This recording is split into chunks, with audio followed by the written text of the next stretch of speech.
कविताज किचनमध्ये सगळ्यांचं स्वागत आहे। आज आपण बनवणार आहे पुरणपोळी। 2 सबस्क्रायबरच्या सांगण्यावरून आपण हा व्हिडिओ बनवत आहोत। तर चला बनवूया। पोळी बनवण्यासाठी 2 वाटी हरभऱ्याची डाळ घेतलेली आहे आणि आता आपल्याला यामध्ये पाणी टाकून 5 ते 6 वेळा ह्या पद्धतीने धुवून घ्यायचं आहे, स्वच्छ होऊन जातं। व्हिडिओच्या शेवटी सांगणार आहे ही पोळी कर्नाटकमध्ये कशासोबत खातात ते।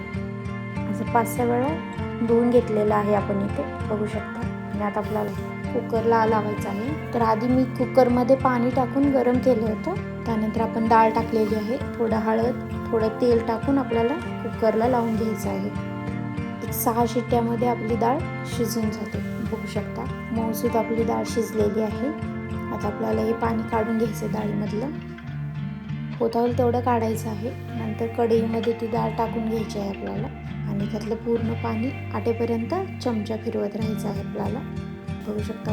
पाणी आटलेलं आहे। तर आता आपल्याला आपण 2 वाटी डाळ घेतली होती, तर 2 वाटी मी इथे गूळ टाकली आहे। तुम्ही तुमच्या आवडीनुसार कमी जास्त करू शकता। आणि आता आपल्याला यामध्ये कंटिन्यू चमचा फिरवत राहायचं आहे, कारण की गूळ टाकलेला आहे तर ते पातळ होतं, त्याचं पाणी झाल्यामुळे खाली लागण्याची शक्यता असते। त्यासाठी आपल्याला कंटिन्यू चमचा फिरवत राहायचं आहे। बघू शकता तुम्ही थोडं थोडं घट्ट होत आले पुरणासारखं। तर आपल्याला ही कंडल्सन्सी पाहिजे नाही त्याची, तर आपली झालेली आहे। आता इथे मी विलायची पावडर टाकलेली आहे 1 चमचा। तुम्ही ते बडीशेप पावडरही टाकू शकता किंवा तुमच्या आवडीनुसार स्किपही करू शकता। आणि आता आपल्याला ह्याला वाटून घ्यायचं आहे।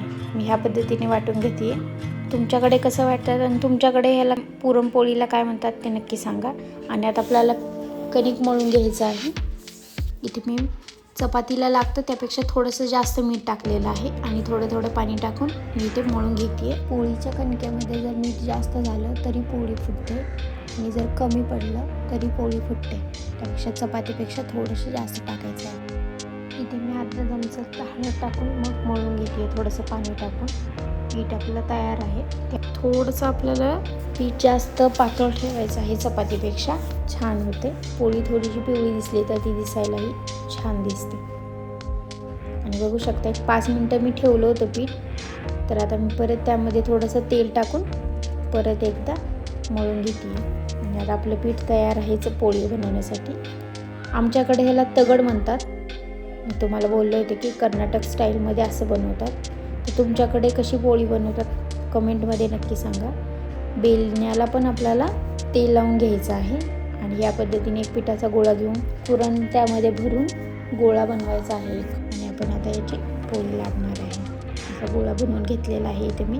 पूर्ण ह्याला तेलच यूज करायचं आहे आपल्याला, कोरडं पीठ कुठेही यूज करणार नाही आपण। आणि या पद्धतीने थोडंसं लाटल्यासारखं करून आपल्याला पूर्ण पीठ बाहेरच्या साईडने ढकललं जाईल या पद्धतीने लाटायचं आहे। चपातीसारखं लाटायचं नाही आहे आपल्याला, कारण की हे तगडा असल्यामुळे असंच लाटावं लागतं यावरती। आणि आता आपलं आधी मी तव्याला तेल लावून घेतलेलं आहे आणि आता आपल्याला ह्या पद्धतीने पोळी टाकायची आहे। तुमच्याकडे जर तगड नसेल आणि तुम्हाला जर अशी पोळी बनवायची असेल तर तुम्ही जाड प्लास्टिक गोल कट करून असं बनवू शकतो आपण पोळी। मी मेथी पराठाच्या व्हिडिओमध्ये दाखवलेलं आहे की तुम्ही कसं बनवू शकता।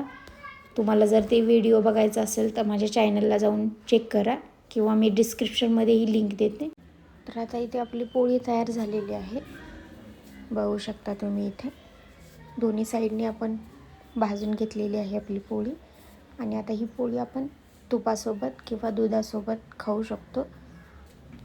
कर्नाटकमध्ये ही पोळी आमटीसोबत खातात पोळीच्या।